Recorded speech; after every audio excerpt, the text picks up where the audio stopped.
Real star Upendra UA movie థియేటర్లోకి అయితే వచ్చేసింది భయ్య. ఉపేంద్ర గారి సినిమాలు చాలా వైవిధ్యంగా ఉంటాయి.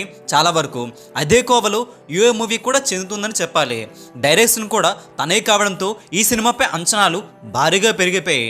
సినిమా అయితే థియేటర్లో సందడి చేస్తుండగా ఈ సినిమా ఎలా ఉంది, చూడొచ్చా, బోర్ కొడుతుందో లేదో తెలుసుకుందాం పదండి.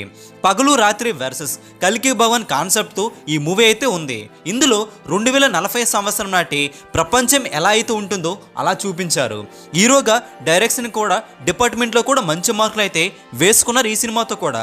ఫస్ట్ హాఫ్ గురించి మాట్లాడుకోవాలంటే చాలా డిఫరెంట్ జోనర్లో సాగా ఫస్ట్ హాఫ్ స్టార్టింగ్లోనే మీరు ఇంటెలిజెంట్ అనుకుంటే థియేటర్ నుంచి బయటికి వెళ్ళిపోయినని సవాలు కూడా విసురుతారు. ఫస్ట్ హాఫ్లో cycle out track vintage Upendra అయితే గుర్తు చేశారు. చాలా సన్నివేశాలు బోర్ అయితే కొట్టించలేదు. ఇక సెకండ్ హాఫ్ గురించి మాట్లాడుకోవాలంటే సెకండ్ హాఫ్లో చాలా సన్నివేశాలు హార్ట్ టచింగ్గా గూస్ బంప్స్ అయితే వస్తాయి. సినిమాలో 2 క్లైమాక్స్ ఆలోచన అయితే చాలా గొప్ప మ్యాటర్, చాలా డిఫరెంట్గా సాగే ప్రయత్నం అయితే చేశారు. ఈ సినిమా అందరికీ నచ్చేస్తుందంటే చెప్పలేం, కానీ ఈ సినిమాలో సాంగ్స్ కూడా అంతగా బాలేవు, కానీ చాలా సన్నివేశాలు చాలా డిఫరెంట్ ఎక్స్పీరియన్స్ని అయితే ఇస్తాయి. ముఖ్యంగా ఉపేంద్ర సన్నివేశాలు గూస్బంప్స్ వస్తాయని చెప్పడంలో సందేహం లేదు.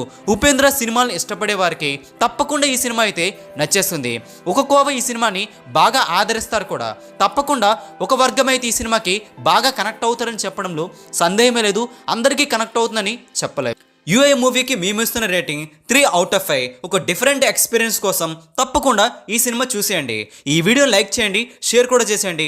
Latest box office updates, filmy reviews కోసం తెలుగు సినీ స్టార్ ఛానల్ని సబ్స్క్రైబ్ చేసుకొని సపోర్ట్ కూడా చేయండి. Thanks for watching. Please support, take care.